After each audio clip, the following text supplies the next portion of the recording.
What is up, everyone? Welcome to another solo edition to the Rated G podcast. I'm your host, the one and only G Gerardo. And boy, do we have a lot to unpack on this episode. But before we even get started on that, I would like to welcome those who may be new here. Welcome to the show. Here on the podcast, I like to feature other artists and creatives to have in-depth conversations about art and creativity, as well as getting to know them better and to help promote their business. And when I don't have any artists on board and it's just me, I like to discuss interesting headlines, like news, media, things related to the arts in its many forms. And, whether it's controversial or what, just to, spread some interesting awareness on a subject that may or may not be, part of the mainstream. So if you're into this type of content and you'd like to keep following it, please hit that follow button. If you're listening, hit the subscribe button. If you are watching, ring the notification bell. That way you can keep up with all the new uploads. Share with your friends. Leave comments to help out with the algorithm. And if you want to keep up with me on social media, you can find me at Art of G Torado on Instagram and Facebook. All links will be provided in the show description below. All right, so just check that out.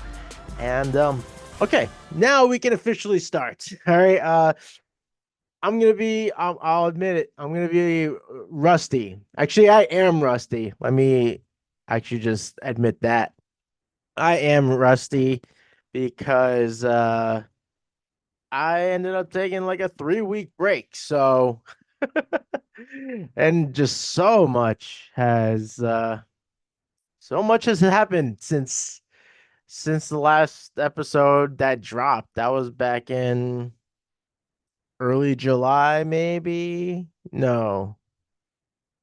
When was the last episode? Excuse me, sorry for this dull moment. Back to the top. So, okay, July 23rd. Damn. All right, and we're right now recording this, we're about almost 2 weeks into August. So, yeah, it's been it's been a minute. It's been a minute. Also, I feel like my volume's like off, but all right, it's all right. I can always fix it in post, but yeah, man, a lot has happened. Um, I'll kind of just go over this real quickly. The art reception for the Tech Utopia art exhibit, it went really well. I got to talk to a lot of wonderful people that went to see the show. So I want to say again, um, you know, on record, I guess, on this platform, congratulations to the other artists that have been exhibiting for the last, 2.5, 3 weeks. And also congrats to the award winners from the group exhibit. There was a lot of that place at Artworks. That place, it doesn't look that big from outside, but once you go in there, there's so much stuff that's going on. And yeah, if you're in the area in Richmond, Virginia, definitely check it out. It's called Artworks. It's in the Manchester area off on Hull Street. And yeah, by the time this is out, my exhibit will be down.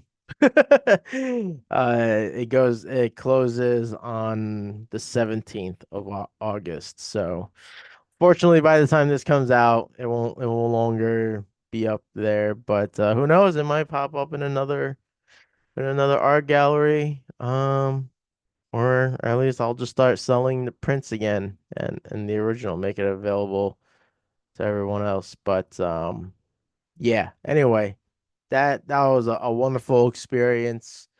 And yeah, I definitely would like to hold space up for longer. Um, and but definitely and have more. I underestimated how much space I was actually gonna have. I thought like, I was thinking maybe I think originally I had like 13 pieces, right? I had a couple pieces that are in progress, but I just didn't want to feel rushed getting finishing them, but I don't know. My time and energy management has been a little wonky, but there's always next time for sure. So, and I have so many ideas for to extend the Tech Utopia series. So many ideas. I've been pretty vocal about it in the past. But yeah, I'm just right now I've just been busy working on commissions. So, just because the markets uh as saturated as the pop-up market scene is, it's been I've been having a hard time getting some spots here. So, but fortunately, Charlottesville still comes through, and I've got a couple events coming up for Norfolk. I did their flea market recently, and that was a nice experience. I made most of my money. I made my money back. Made a little bit of profit, but yeah, that was still overall experience. I wasn't sure what to expect, and like the flea market vibe, like that scene is a little more up my alley. I feel like I don't know, just in terms of like the vendors.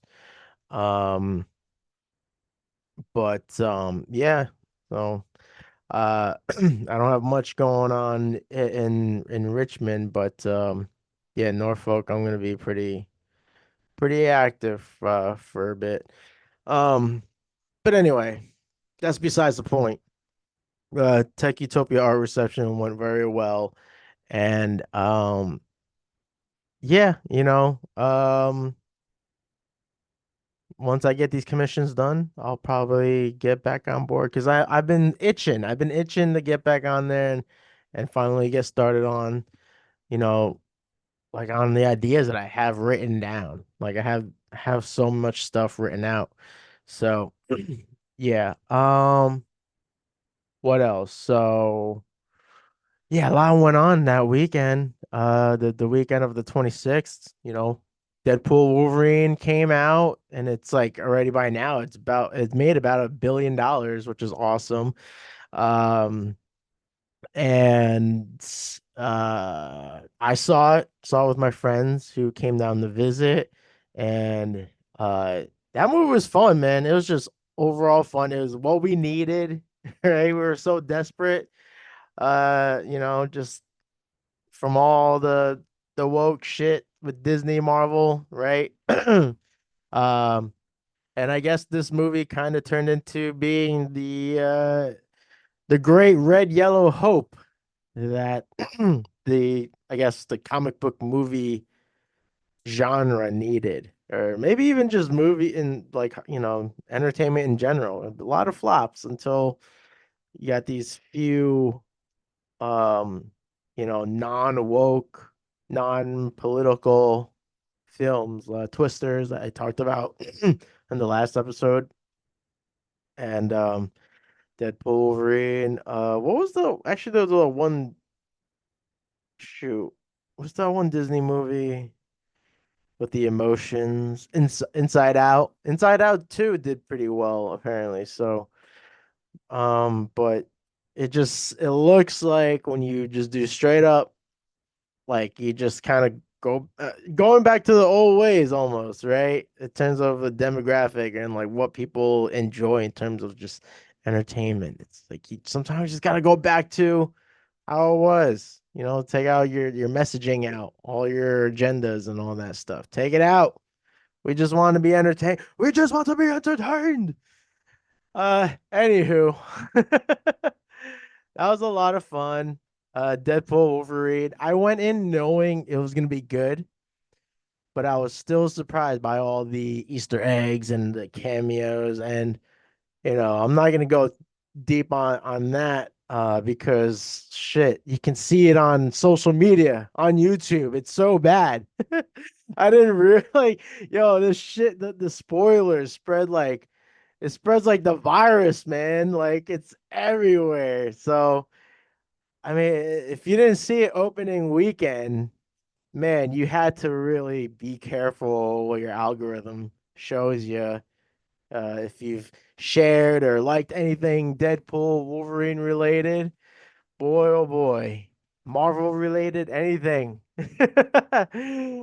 Because man, I did fairly well to stay away from spoilers. Like I would catch a couple trailers here and there, but in terms of like all the I caught up on most of the advertising afterwards because I just didn't want to see any freaking spoilers, man. But people are just revealing all the Easter eggs, cameos. Um, Someone basically shared the clip of the final act. Like, dude, like, fucking spoil. And like, look, I've been guilty of spoiling shit for people online, but this, like, man, never, not like this. This is savage. The way people are just, these content creators, these especially like these YouTube channels.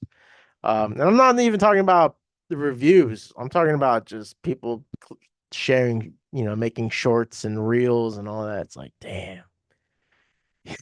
Like you're just gonna see all the shit. But yeah, that was a lot of fun. And then of course you had this one I might be I'm gonna talk a little bit about. Uh, the Olympics, the Olympic fuckery in France.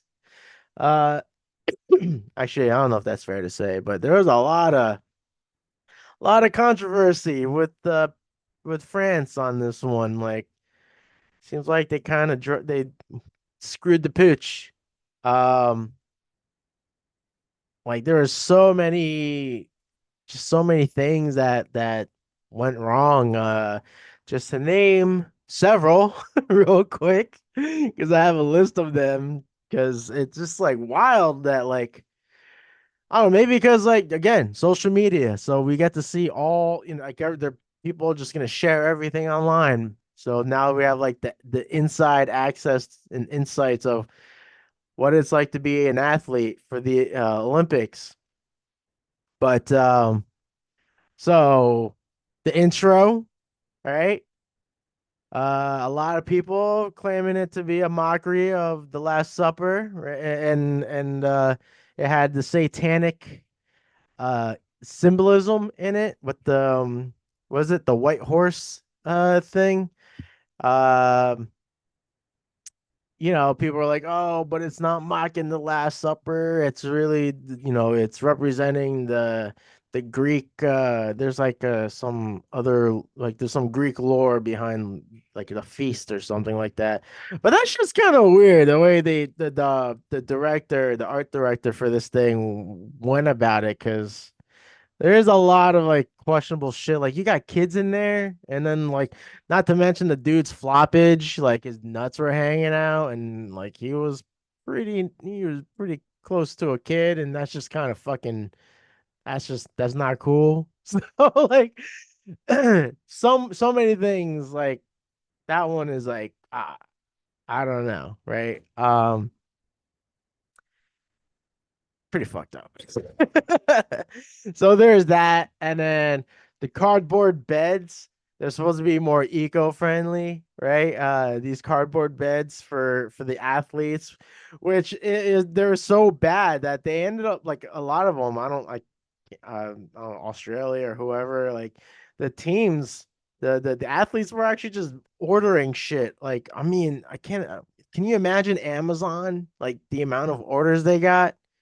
Because a lot of the athletes were basically ordering mattresses from well maybe not, well of course it's Amazon, what the fuck am I thinking? Yeah, ordering all these like mattresses and pillows and all this extra shit because they fucking the cardboard beds. It's so bad. What else? Apparently some athletes got robbed. One of the teams, including Australia. Australia be on some shit. We're gonna go back to that in just a second. What else? Uncooked food and food shortages for athletes. High levels of E. coli in the Seine River.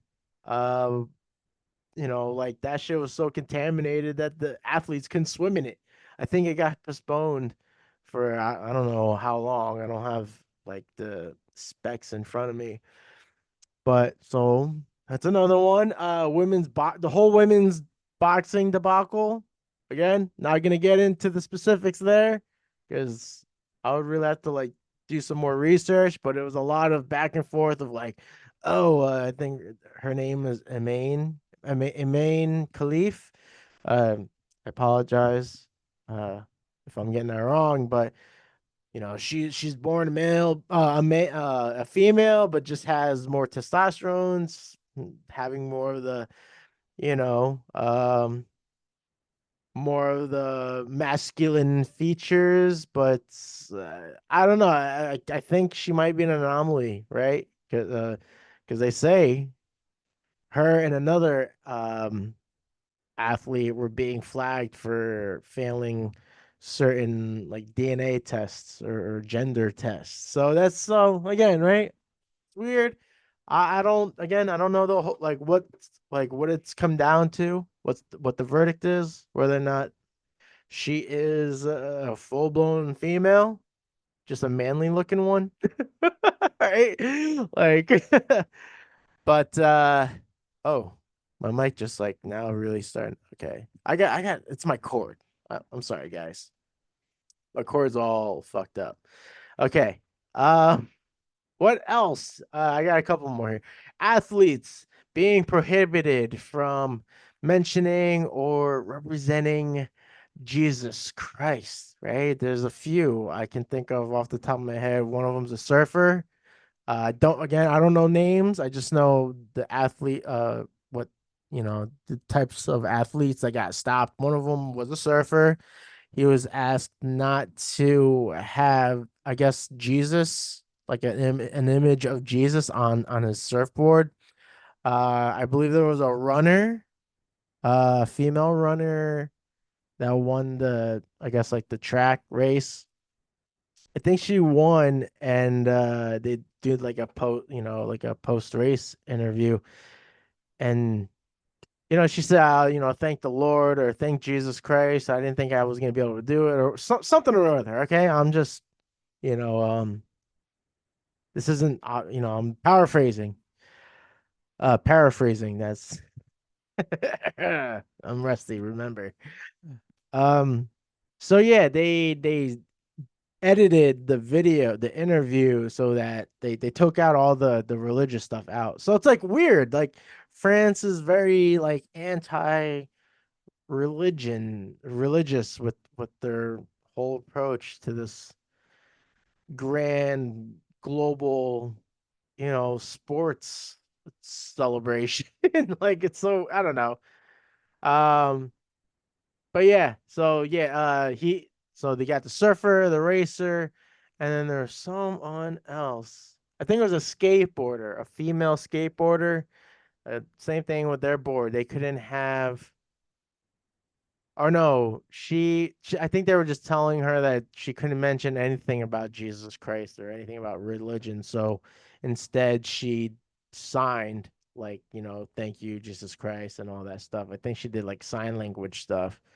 Um, Now I don't know if she's deaf. Like I didn't hear that detail. I just heard that she wasn't allowed to speak of Jesus and Christianity or anything. So she did like sign language instead. So that's hey, good on you. Clever. But just weird.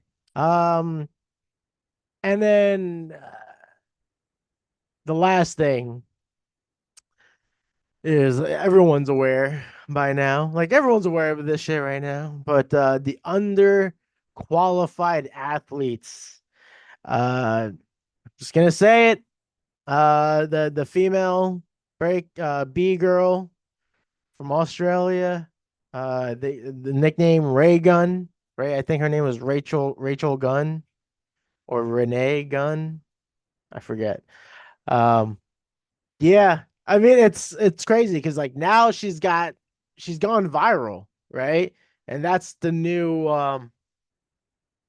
that's like the new currency, I guess, right? Like now she's getting all these views from her even though like she fucking it wasn't great, man. Come on, right? We got to stop joking around.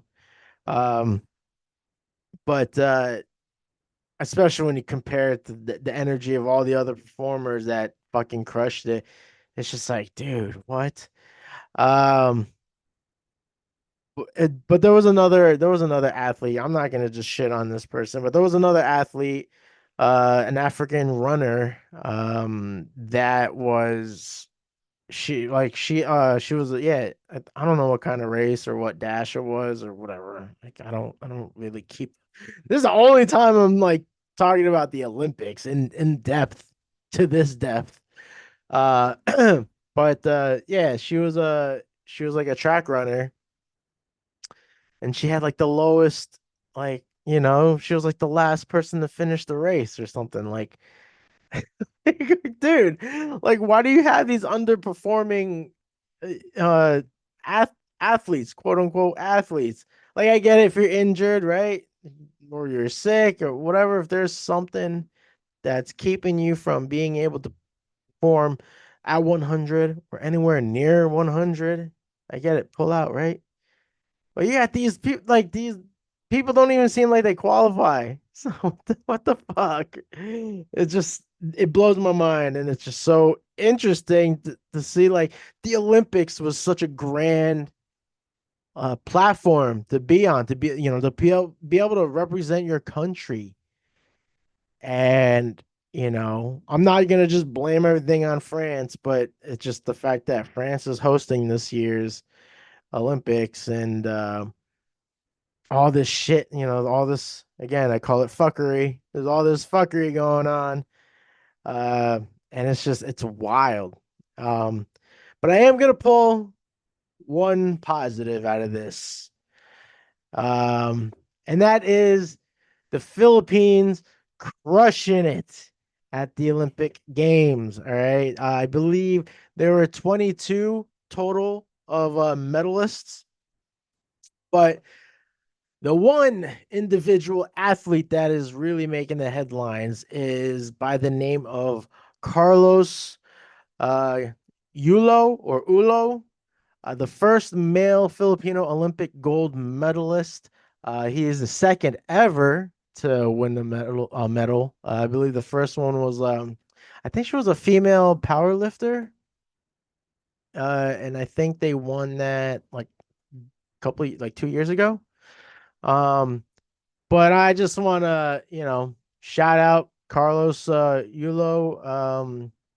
Congratulations. What a way to represent your country. He was a boxer, right? Is he a boxer? Um, looking at this article right now. Oh, he's gymnastics. I apologize. I thought there was a boxer that was also like crushing it too. Um, Okay, yeah. So he is a gymnast. So I apologize. Wrong sport. But you know what? Still, you got that gold medal. Congrats to you. And congrats to the rest of my fellow Pinoys and Pinays, all my Filipinos and Filipinas. Um, but this dude, he fucking look, so he got the gold medal, and then he was also awarded lifetime supply of ramen, a condo, and a and colonoscopies. Like, yo, what? That is wild. Hey man, live it up. Live it up. Cause You know, you never know. Like this shit can be taken away so quick. There was a quote they had here that was, humbling. Quote, he says, I was just hoping to perform well. I didn't really expect a medal. And sometimes that's a good approach. It takes the edge off, takes the nerves off. It allows you to, sort of have fun, be able to enjoy it while you're competing, but at least enjoy the moment as well. So good for him. Good for everyone. And that's all I'm gonna say on that on that subject. Um, but moving on to so that was that weekend, and then I had the Norfolk flea market afterwards. So yeah, now I think we're back to pretty much current. Um oh, so I saw recently the I guess D23 just went down because they have been just I'm seeing clips from of like you know all the new movies that are coming out. And all I'm gonna say about it, because I didn't see all of them, but I will say this because they've been on a fucking slump, right? They're losing shit ton of money, right? I've talked about this before. Go woke, go broke, take that shit out. Um, but yeah, so some of the announcements um were Moana 2. I mean, we knew about that a while ago. Now we got to see some trailers. So you got Moana 2, now you got Zootopia 2, Frozen 3, Incredibles 3, and Toy Story 5. And then, of course, you got some of the live actions, Lilo and Stitch. I think Moana is eventually gonna get one too. I remember the mentions of that. Um, they are doing what else? So I mentioned Lilo and Stitch. Shoot, I'm going blank. But anyway, the Mufasa prequel. But what I'm getting at is just, man, they must be desperate. I mean, of course, they probably been working on this for however long. Um, but it does seem like, all right, man, we've been fucking eating shit for the last couple of years. We really gotta like make this money, make profit, make it rain. So this is what we're releasing. And then they just drop all these uh, popular titles, and I'm sure they're clenching their buttholes, hoping they can, you know, really gain something out of this, and it won't be like a waste of money. Because that's what I think with all these movies that are just dying.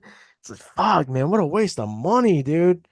Um, like Borderlands right now just came, right? I think it just premiered, or maybe certain people, right? They got the early premiere, but so many people are shitting on it right now. I think it started with a zero score on Rotten Tomatoes.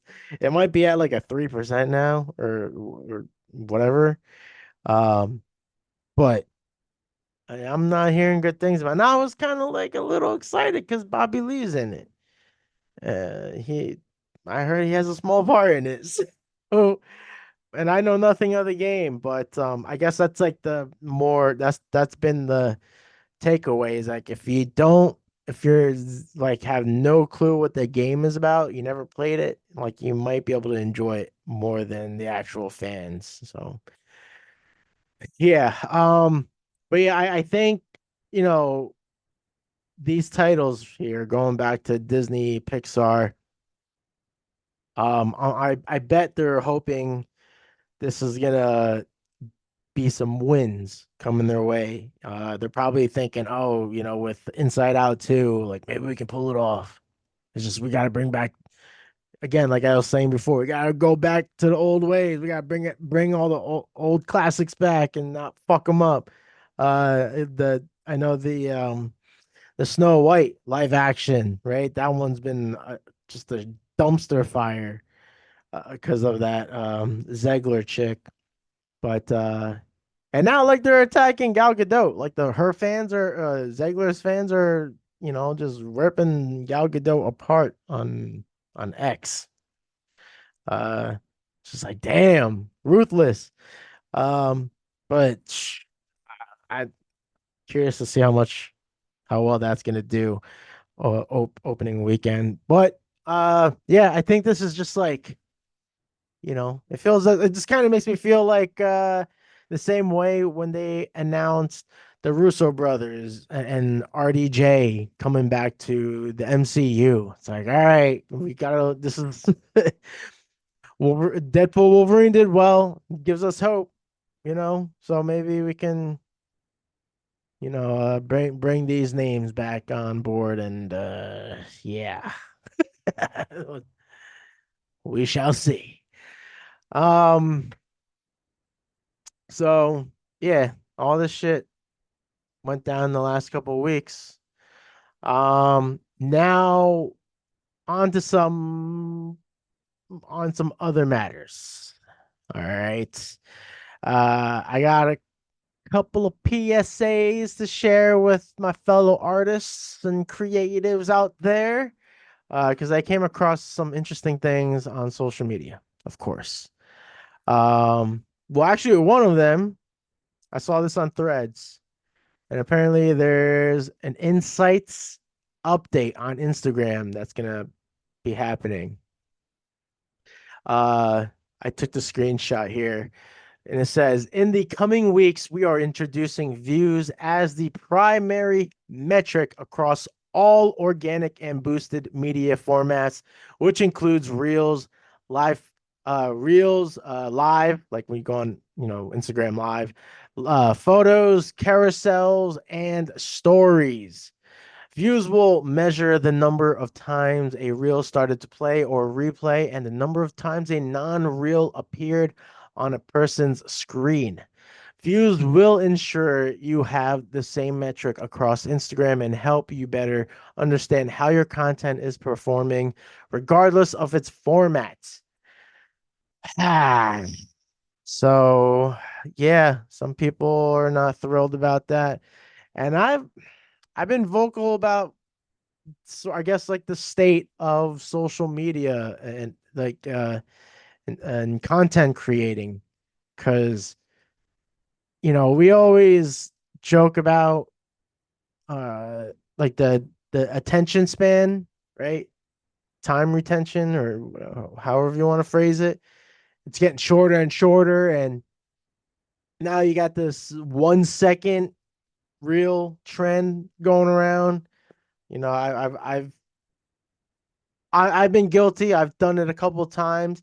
The first time I did it was to just promote the Tech Utopia exhibit, and then I did one recently, kind of just like um opening my opinions about how I feel about it, really, because I do feel like again, I did it.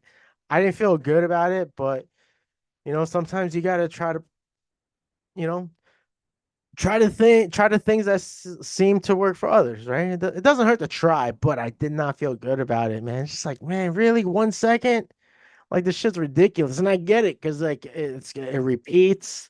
Like if you play the game and you play it well, right? You got the hook, you got the valuable caption with and you're relating with the audience, like, and it just keeps replaying, and that's how you get your views. But yeah, it just I don't know. Maybe I feel a little bit bitter about it because I know my content doesn't do well in general. I've also been slacking, right? Because I've been a part of this online academy, which I'm gonna be dropping out soon. But uh yeah, I just still like maybe, and I said this in my post. I'm like, maybe because a big part of my creative background, even my educational background, a lot of it dealt with video editing, and I enjoy that. That's why I have the channel, because I when I have time, I like to put together videos. So just now having to sort of conform to the new current trend of, all right, now we just gotta make videos with these basically irrelevant B footage in your camera roll, and you just take, what used to be 15 seconds, and it went down to 10 seconds, and 8 seconds, and 5 seconds, 4 seconds. Now it's down to 0 to 1 second. It's like, man, like it's just like, imagine, like it. Yeah, I don't know, man. So obviously, now you can tell where how I feel about this update. Not very thrilled about it, but I can't just sit here and complain. I gotta try it and make adjustments, right, with my approach. So um yeah. So now you know. A couple other things I wanna bring awareness to. Um is Adobe, right? It's been known they have like some sort of partnership or whatever associating with AI. I've talked about it numerous times here, and I saw an interesting video of this. I guess she's a an artist herself who uses Photoshop. Um, we're gonna get into this clip right here. I posted about this on LinkedIn, but I just want to bring other artists' attention to the fact that on LinkedIn, Adobe claims credit for your work if you've used content aware fill or generative fill. And I'll show you my example. So this was one of my renders. And as you can see, there's a little spot on the eye where it was needing to be fixed. This is the correction that I made. And this is Adobe claiming credit for it. So that's what it is. So beware if you've been using Adobe for editing your stuff, beware. Um, what was the last thing? Oh, now this one's a doozy. Because I used to always tell, I mean, we've all said it to other artists, young artists, always sign your work, right? Always sign your work. And the last time I was making a case about it, the importance of signing your work is because there was that author, some book author that I think they wrote Court of Thorns or something like that. And I think they were getting sued because one of their book covers was AI art. I might be combined, like, combining two different stories or cases, but I remember there was an author being sued for the cover art, right? It was being claimed as AI art because of someone's signature was spotted in the artwork, because of all the data scraping. So it just so happened to include someone's signature in the cover art, and that's how they got caught. So I'm like, all right, make sure, because you never know. Sign your work. But now I saw, shit, I didn't save the article. Or wasn't an article? Anyway, I saw that this was on Threads. According to a thread, um, people are now using artists' signatures for legal documents. So they might just and we're talking like a nice formal signature. So they might take that from your artwork and then apply it to again, whatever legal documents that they have. So it's like, fuck, now we got to figure out another way to sign our work. Now I do have another way of signing off my work, but yeah, beware guys, all right? Beware, be aware, whatever. Just, yeah, be on your toes with that, all right? All right, moving on. Since we're already tapping into the subject of AI, I got a few very, of course, like I swear, this podcast is definitely about art. It's art, entertainment, and AI now. And then sometimes nostalgia if I'm talking about early like 90s and stuff, but goddamn. So, but I can't help it, guys. I'm very much into this subject. It's affecting all of us. So I really do believe like, hey, we gotta be somewhat aware. Because real quick, when I would ask my guests like, oh, what are your thoughts on the current state of AI? Um, I feel like majority of them were not as concerned or alarmed as I have been, and then a lot of people have been, which is interesting because like AI is going to affect all the aspects of life. Like it's not just art. Like obviously I like to ask artists about their thoughts, and many of us have very strong feelings about it, rightfully so. But but when I talk to like other creatives that may not be visual artists, but like just anybody, they're just like, oh, I'm not that worried about it, or like I don't know, they just had, or they always seem to have this sort of um not nonchalant, but they just didn't seem as alarmed by it. And um I don't know, I think we're gonna have to, because now there's some new shit happening as always. The first thing we're gonna get into are AI life portraits. I I'm fucking up my words now. I came across this very interesting video on Instagram. Let me take a swig of my water real quick.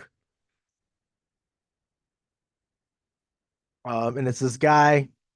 Hold on. So, for the listeners, is this guy that is using some AI, I don't know, application where it'll take his facial recognition and apply it to some AI generated character. But it looks very realistic. It's in the video, it's of a woman during like I don't know what era, but she's got like the cigarette and she's like in black and it's all fancy.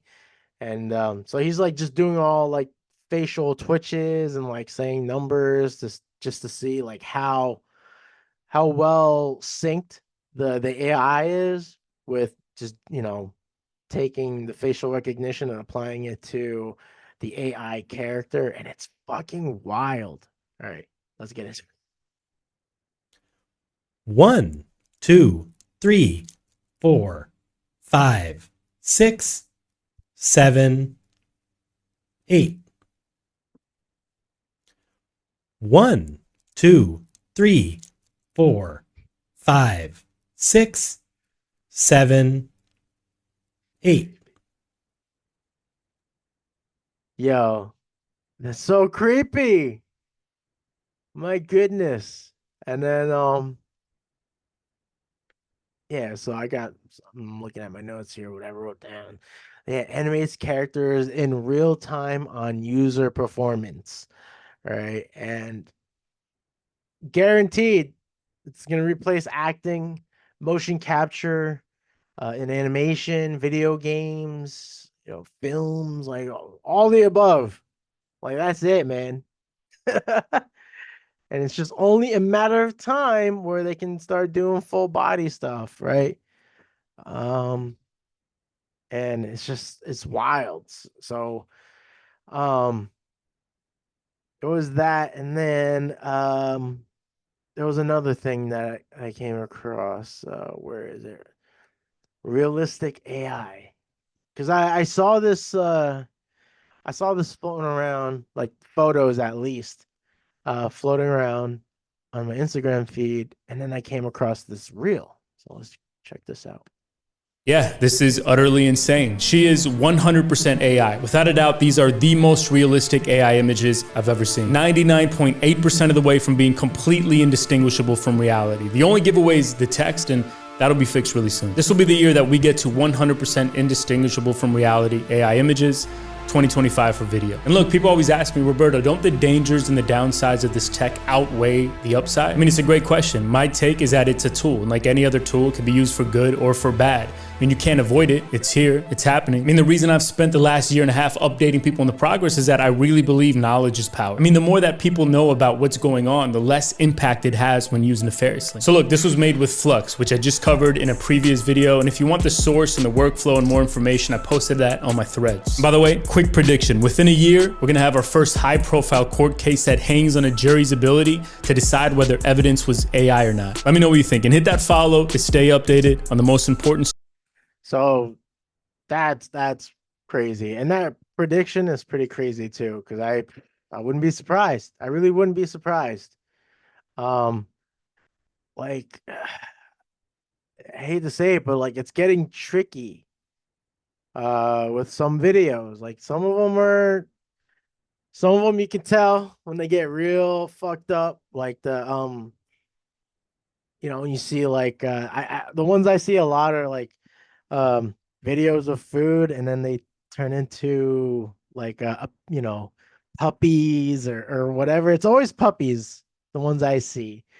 And like it'll be like a picture, a shot of like some fried chicken, and then the fried chicken just starts turning into like a bunch of puppies. It's like, what the fuck? But it's just we gotta be careful again, right? Because I've been saying that too. Like I think it can be a useful tool, but depending on the person using it, like it can go sideways real quick. And I worry about especially with the state with like video, because like people are already doing it on social media. They're sort of propagandizing it. Is that the word? Like they're making these videos with AI, and then they're basically saying like, oh, this is happening, or you know, just start trying to strike a you know conversation or debate or something. It's just like, all right, I see what you're doing, guy. The one example I have was of this video, and there's a bunch. It's all right, I don't know if that's Chinese. I think that's Chinese or Mandarin or but it says on the screen, it says AI, the ultimate awakening. All right. And well, again, this is just for the listeners. In the video, it's this guy, you know, let's say he's like an engineer, and it looks like he's untying or tying up a robot, and then the robot just goes wild and he starts wrestling with it.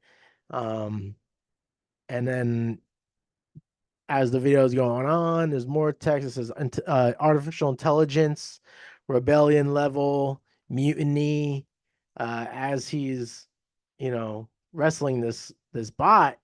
And then like towards the end, it looks like he picks up like a hand torch or whatever. But if you watch closely, the footage gets all wonky, right? His limbs start morphing, and now I'm not gonna lie.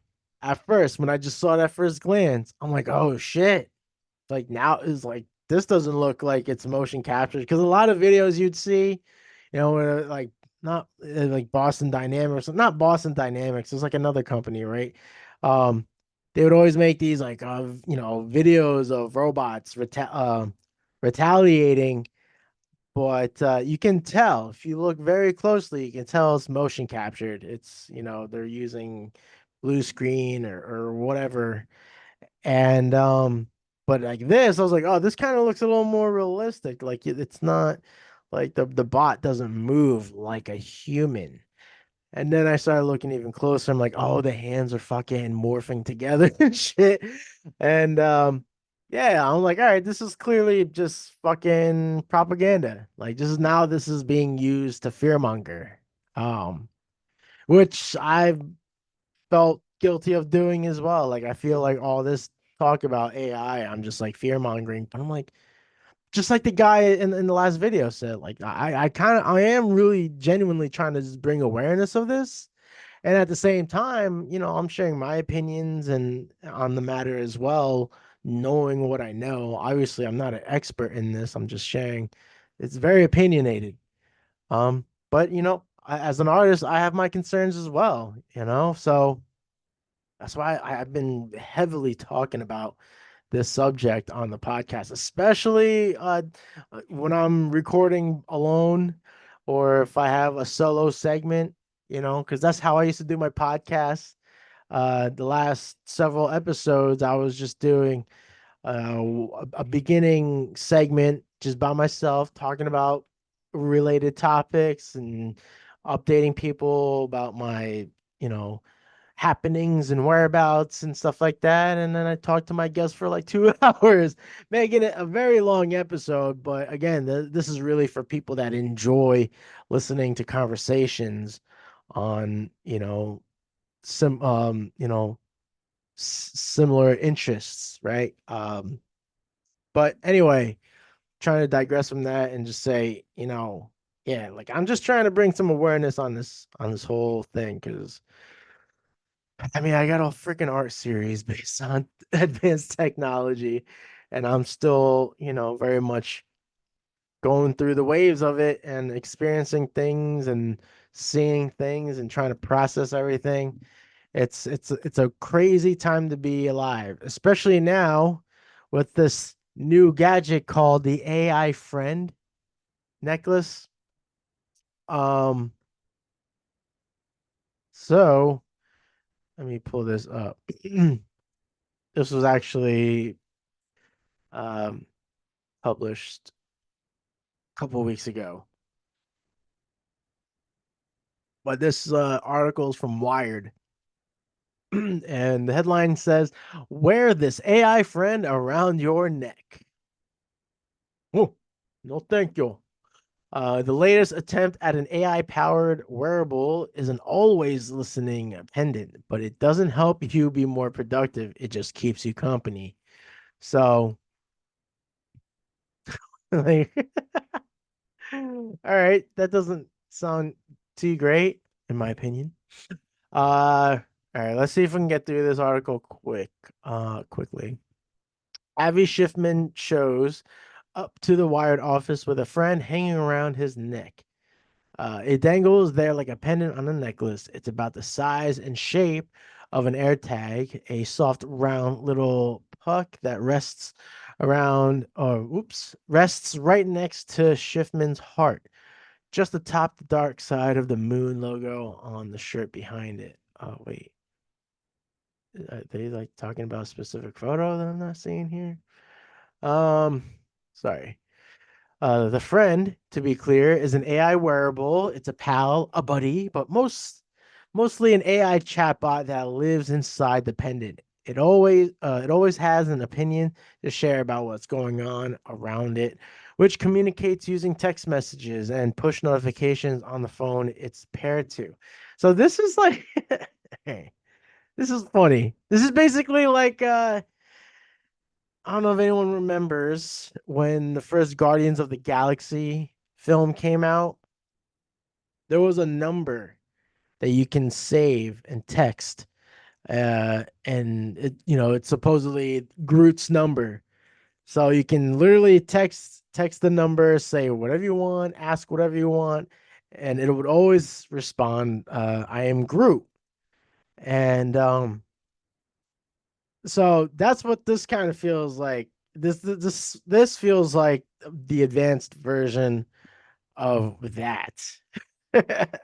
So you got this thing that's always listening, and you can talk to it through text messages.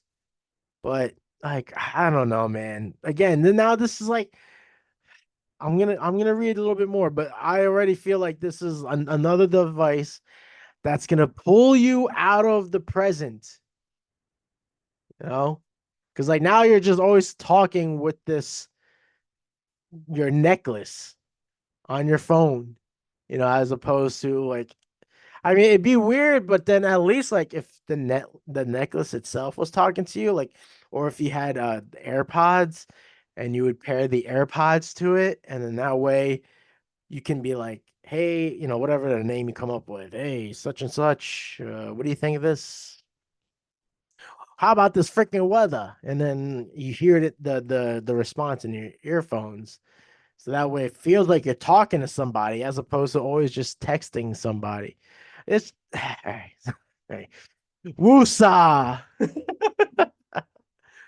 Um, Schiffman and his friend, this one's name is Emily, have come to Wired's San Francisco office to meet with me and my colleague Reese Rogers to talk publicly about this new AI wearable for the first time.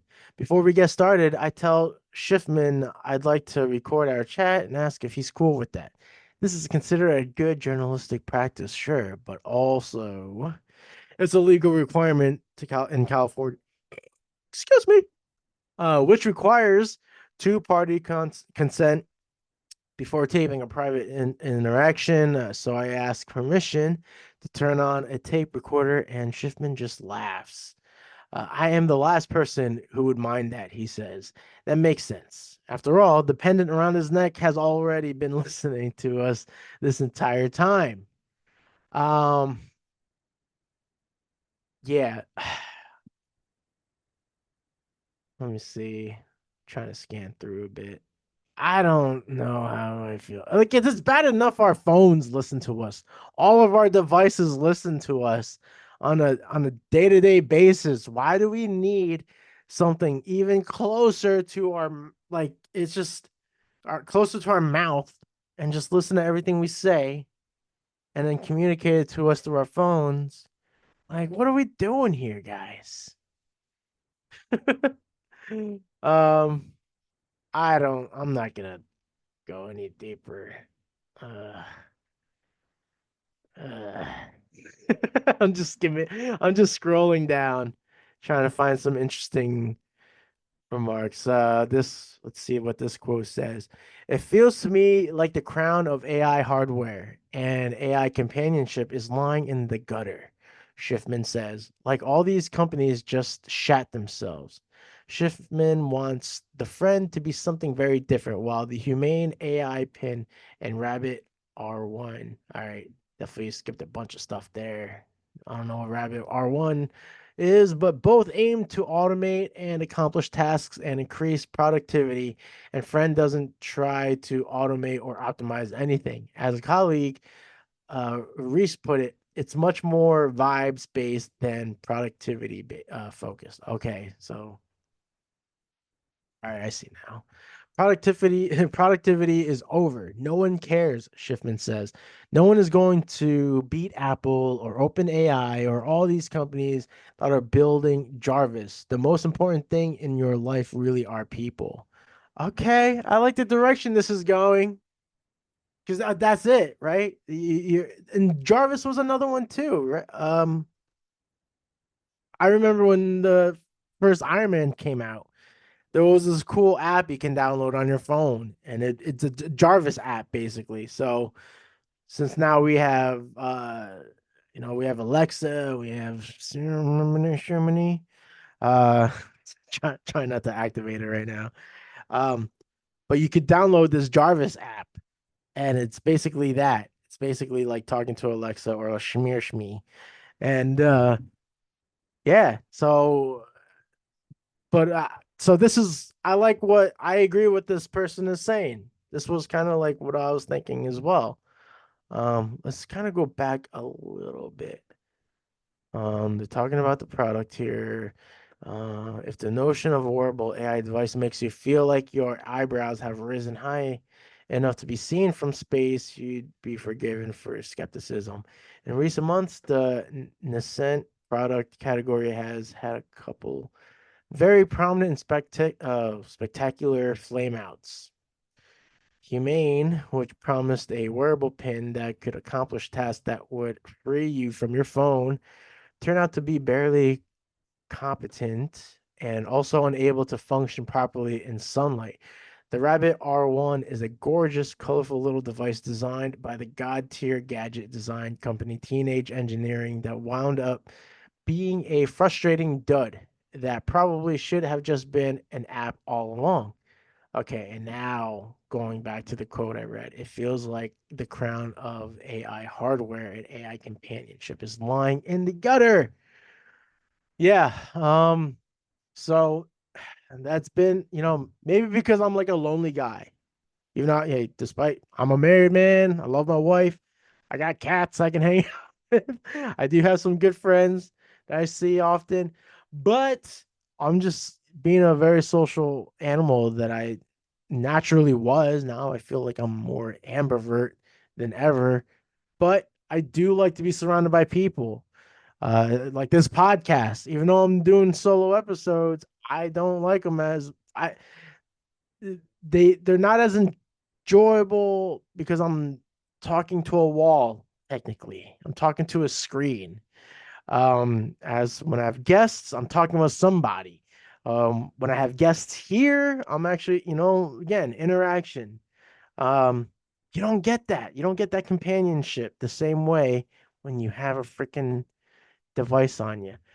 Um, what does this one quote say? I feel like I have a closer relationship with this fucking pendant around my neck than I do with these literal friends in front of me. Oh my God. Perfect. That's exactly what I was getting at. Ah, well said. Well said. Anything else? Or can we just leave it at that? We'll leave it at that. Because it's true. It's true. That's been my argument this whole time. With the advancements of technology, as great as it is, it does pull us away from real life, experiences and interactions with other people. And that's why I love doing markets and festivals and all that jazz. Because I'm like out there mingling with the community. But it's been a very rocky year, right? So I'm like, I've been like because of it. But yeah, man, that I couldn't have said it any better. Well said. Well said, Schiffman? Schiffman. Well said. Schiffman. Schiffman? Schiffman. Um, okay, and the last thing I'm gonna bring up that we're gonna get into regarding AI is the supposed rumor that AI may go bankrupt by the end of the year, I think, or at least within the next year. According to this article, Vulcan Post, the headline is the AI bubble about to pop? Internal documents reveal OpenAI may go bankrupt within 12 months. This was published 2 weeks ago. According to an analysis by the information which received access to previously undisclosed internal financial data and insider information, OpenAI is burning through billions of dollars to keep itself alive. Net losses for 2024 alone are expected to hit 5 billion US dollars, which isn't reassuring for a business which has thus far raised only 11 billion from Microsoft and a handful of other investors, and most of it not even in cash. Ooh, cash is always king. The company spends $7 billion on training its GPT models with additional 1.5 billion in staffing expenses. It makes back anywhere between 3.5 to 4.5 billion dollars in chat GPT subscriptions and access fees, barely covering its operating costs, as running chat GPT costs at least $700,000 per day. Oh, fuck. Or more, given that the above figure was quoted last year. Woo! Okay. If this thing's gonna go heavy on numbers, I'm gonna have to jump ship on this article because I'm not great with numbers. But let's just kind of glaze over this a bit. Asset rich, cash poor. You may remember Microsoft's bold investment of $10 billion announced in January of last year, which followed a billion it injected into OpenAI in 2019.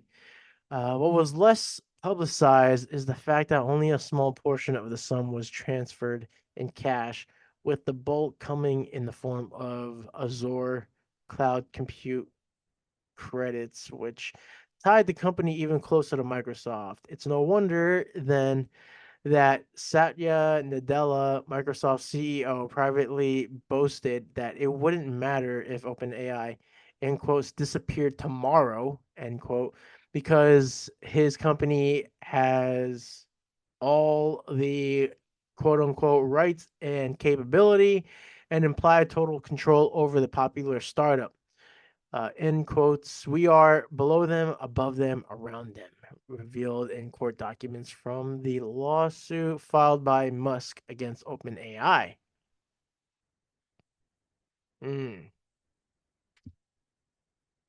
So is this from the document? It says, including GPT-4 is closed source primarily to serve the proprietary commercial interests of Microsoft.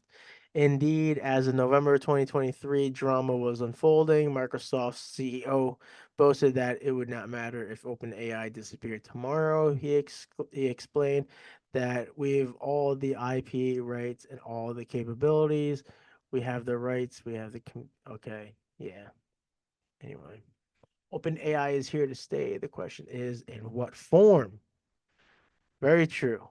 AI is going to be here to stay. We just don't know in what form it's going to be sticking around in. So, of course, nobody, least of all Microsoft, will let OpenAI simply go bust and die. The company's achievements make it very valuable to all potential bidders.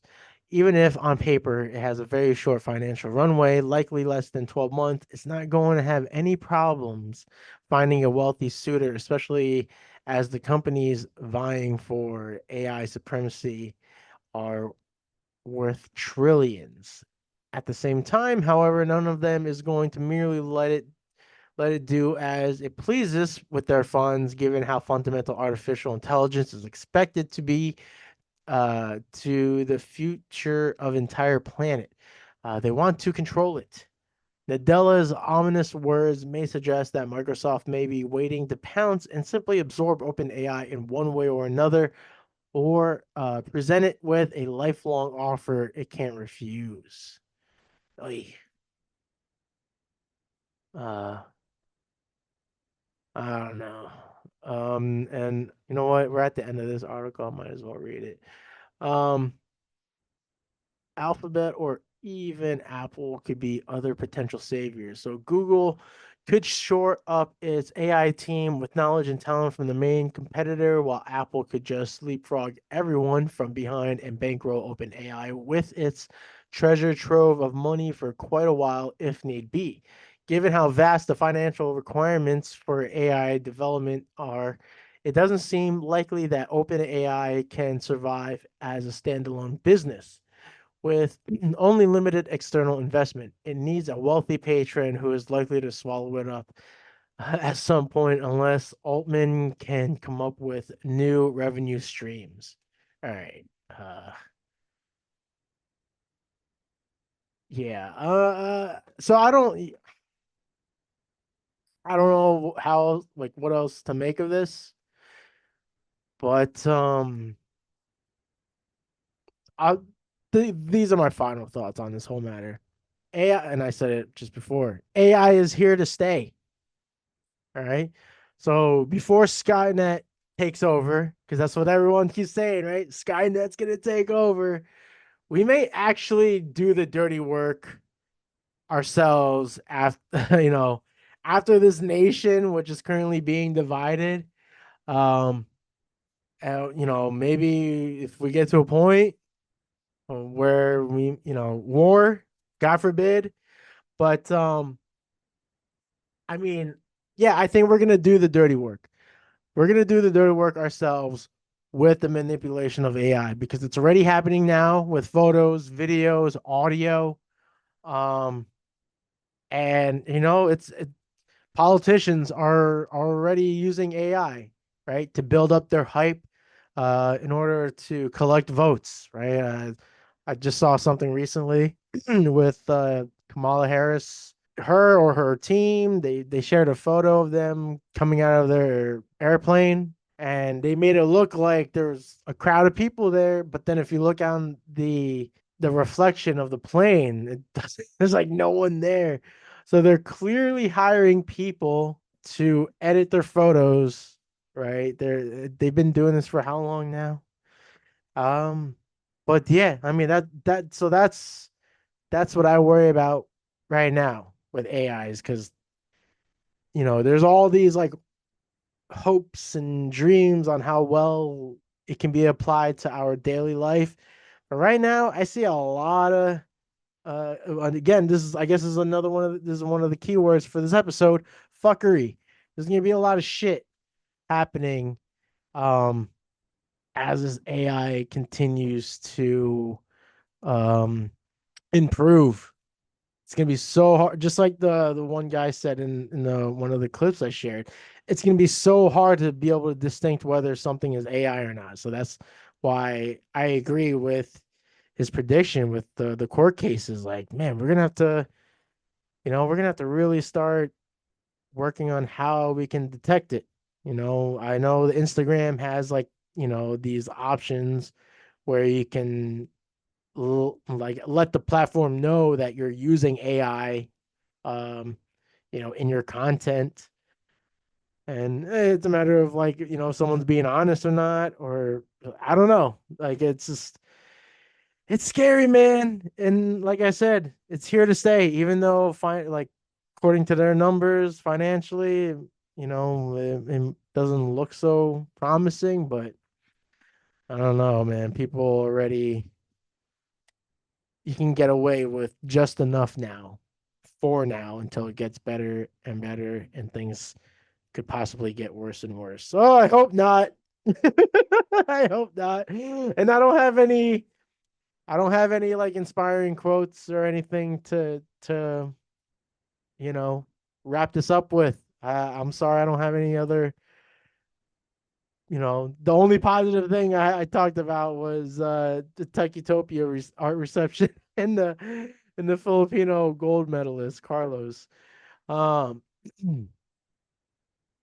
yeah, honestly, guys, like the thing I've been telling myself is just going back to Jack Cornfield. Tend tend to the part of the garden that you can touch.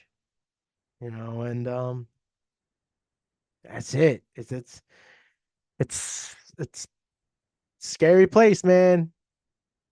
It's a scary and exciting place to be in because we've never really experienced this before, which is wild because we've had all the, even though it was just entertainment, but we've had a lot of sort of uh warning signs almost from film and music and all this, and now we're here in this technological world, or as I like to call it, tech utopia. But yeah, that's all I got for you folks. I'm sorry. um I guess the last thing I could say is to stay safe, stay healthy, and stay driven, my friends. All right. I know it's a scary world, but look, we just gotta stick to the people that are, in our best interest. Keep spreading love, and yeah, no, sorry. Stay safe, stay healthy, and stay driven. I will catch you guys on the next one. Peace out.